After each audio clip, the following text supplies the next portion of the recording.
Jon Jones changes the avatar on his Twitter page. His Twitter is like Johnny Bones to start with, but then when you get there, it's not a picture of him either. It's a duck. Now, the duck thing came from Tom Aspinall, who started this duck gimmick as it involves Jon Jones. And Jon has now changed the duck to a duck with an eye patch. All right, that's excellent work. That's excellent work. Whoever has been advising Jon lately on his social media has done a better job than anybody else that's ever advised Jon on their social media. That is really great work.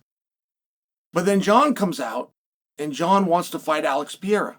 Pereira simultaneously put out a tweet, "Hey, Jon Jones, let's make the heavyweight division great again," and allude to Donald Trump. So Jon comes on the back of that and says, "Yeah, let's do the fight. Let's do it at the White House." All right. That's the only part that's off, is this White House business. There's no cool guys talking about White House, by the way. It's next year. It's 3 seasons away. And the only prize fighter that is okay without fighting, the only guy in all of UFC who is not looking for a fight and is totally fine with it, is Jon Jones. So when Jon tries to bring Alex Pereira into this, and then make it for the White House, that's the only part that's amiss.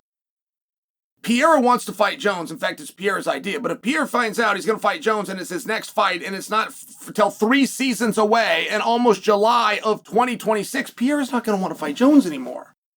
The only guy that doesn't want to fight, that is a fighter, is Jon, and he's on that journey by himself. And I'm only suggesting, I don't know the level of importance to White House to Jon, but it sure seems like he wants that. And I think there's a way to get him there. I just think that he should be talking to Pereira about February, about March. Come back, turn it around, parlay that, something over at the White House. That's a long grudge to wait for. It's a long fight to wait for, and it feels weird. And in addition to everything that I'm saying, all we've got from Pereira, ever since he got out of that cage with Ankalaev, and frankly, even leading in to that cage with Ankalaev, all we're getting from Pereira is how much he'd like to be a heavyweight. That's it. Every social media we see, every Instagram, it's something on a scale, or he's talking about heavyweight, or he's sitting down and he's having a meal. He wants to be a heavyweight. I love the idea. I want Pereira at heavyweight. What I'm suggesting for you is, how many times does a guy have to tell us until we listen? Khabib told us, "I am retired, I'm not fighting again." They kept him in the rankings and they kept the belt around him. And they held another meeting. And Khabib said the same thing. "I'll go to the meeting because I respect you, but you're not going to change my mind. I hope you want to meet about something aside from me fighting, because I've already told you I'm not going to fight." Ilia Topuria played a similar game earlier this year. Now, he did it quietly. Ilia did it on a phone call. Let Dana know, there's not a time in my competitive life that I will ever weigh 145 pounds again. Like, Ilia really let him know. And they took him at his word. Similar thing happened with Islam, and we took him at his word.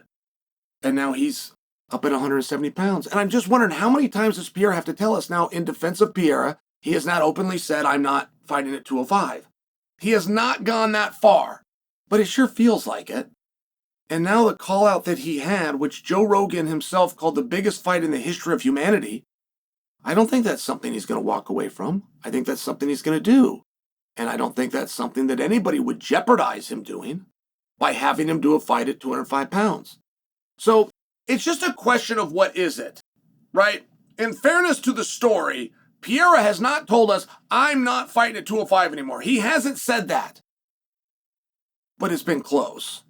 And if that is the case, let's not keep Oldberg on ice. Let's not keep Ankalaev wondering what I have to do. Let's not keep Prohaska thinking, "Hey, have I done enough?" Let's not keep Roundtree and Jamal Hill and some of these top guys and these total studs that have a vision and a dream. Let's not keep them chasing their tail. Let's set a date. Let's get the vacant title. Let's get it contested for. That would be my top suggestion. Jon Jones is very close on something here. And if he wanted to hold out, and the only way he's going to fight Pereira, because there is something that, along the lines of what Joe Rogan said, and that being the biggest fight, I don't know that they would take that to the White House, for the same reason that I don't think they were ever going to bring McGregor to the White House, which is you can't main event it. We just can't have something and call it the biggest card of all time. When you're the one that puts on the cards, so you're the one saying, "This is my best effort, this is my crowning moment," in the history of my legacy and my career, and then not do it for a title. Wait a minute, are your titles not worth something? How are you putting on your best show ever, but one of your belts isn't up for grabs? I mean, do you see where it just runs into a little bit of a conflict? So you could still have them fight. There's not a main event. You could still have Conor fight. He's just not a main event. But can we agree that we don't think that's what's going to happen? Can we agree that that in of itself would feel a little weird? McGregor is the sport's biggest star, and Jones-Pereira is the biggest fight, according to Rogan, in the history of humanity, which, by the way, I tend to lean towards. I think Pereira and Jones got a little bit closer after this weekend. I think the fact that Tom and Surreal are now off the board, they're tied up, get you a little closer to Jones and Pereira. There's just nothing about Pereira that is going to wait until almost July of next year. Meanwhile, John be cool with it. No training camp, nothing to do. This is great. So that seems to be a little bit of the miss, and I'm not sure how you reconcile both of those things. It could be done, and it's a really big opportunity, and it's going to come in what's going to feel like a snap of the fingers, but that's not a snap of the fingers to Olberg, to Prohaska, to Jamil, to Roundtree, to Uncle Live. It's not. Those guys have dreams, and they want to get on with it. And that's my big question. If anybody has a chance to talk to Alex Pereira, we can't take the belt off him until he openly tells us, I'm not coming back. And he hasn't done that. But he has not talked about returning. And all the stories he tells are for heavyweight. So what would you do? What should we do? Do you want to see him fight Jon Jones? And do you believe he's going to get that fight? Okay.